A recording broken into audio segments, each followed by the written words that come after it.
नमस्कार, आप देख रहे हैं 9 भारत समाचार। नमस्कार, आप देख रहे हैं 9 भारत समाचार। मैं हूं नेहा राठी। आइए देखते हैं आज की बड़ी खबर।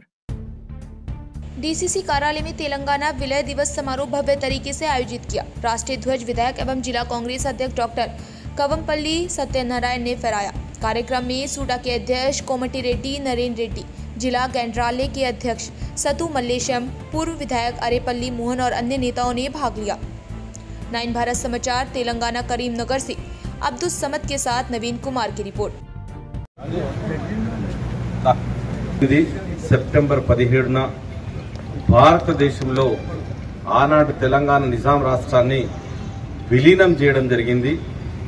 విలీనానికి ముందు ఎంతో మంది త్యాగధనులు, ఆనాటి హోంశాఖ మంత్రులు సర్దార్ వల్లభాయ్ పటేల్ గారు నేర్పిన టాక్స్ వల్ల ఆ రోజు సపరేట్ గా ఉన్నటువంటి ఈ రాష్ట్రాన్ని, తెలంగాణ రాష్ట్రాన్ని ఆనాడు భారతదేశంలో విలీనం చేయడం జరిగింది. విలీనం చేసిన తర్వాత మరి అప్పటి నుండి దాదాపుగా కొంతకాలం గవర్నర్ గా కూడా నిజాం ఉండే. మరి వీళ్ళందరికీ తెలియదు. మరి ఈ రోజు ఈ నిజాంని ఇదో విమోచన దినోత్సవం అని, ఆనాడు నిజాం చాలా కాలం పరిపాలించినాడు.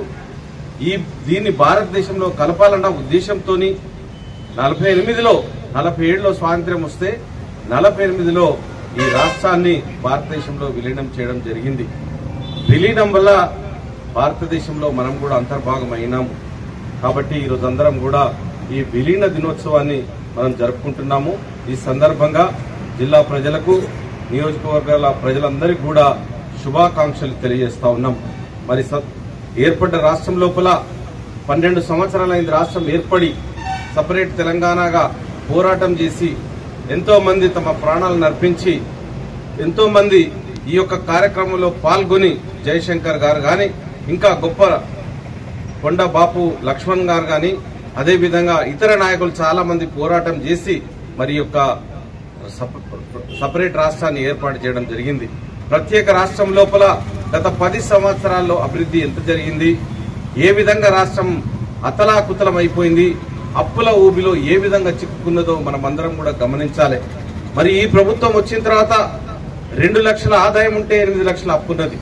మరి ఈ సమయం లోపల ఈ రాష్ట్రాన్ని, ఈ ప్రజాపాలన కొనసాగించి ప్రజలకు సంక్షేమ పథకాలను అందిస్తూ, అదేవిధంగా అభివృద్ధి విషయంలో కూడా మన రాష్ట్ర ముఖ్యమంత్రి వర్యులు రేవంత్ రెడ్డి గారు కష్టపడతా ఉన్నారు. మరి మీరందరూ కూడా ఈ విలీన సందర్భంగా, నేను ప్రజాపాలన సందర్భంగా మిమ్మల్ని ఒక్కటే కోరుతా ఉన్నాను, మీరందరూ కూడా ఈ ప్రభుత్వానికి సహకరించాలి, వెన్నుదన్నుగా ఉండాలని కోరుకుంటూ మరొకసారి మీ అందరికీ కూడా ప్రజాపాలన దినోత్సవ శుభాకాంక్షలు తెలియజేస్తూ సెలవు తీసుకుంటాను.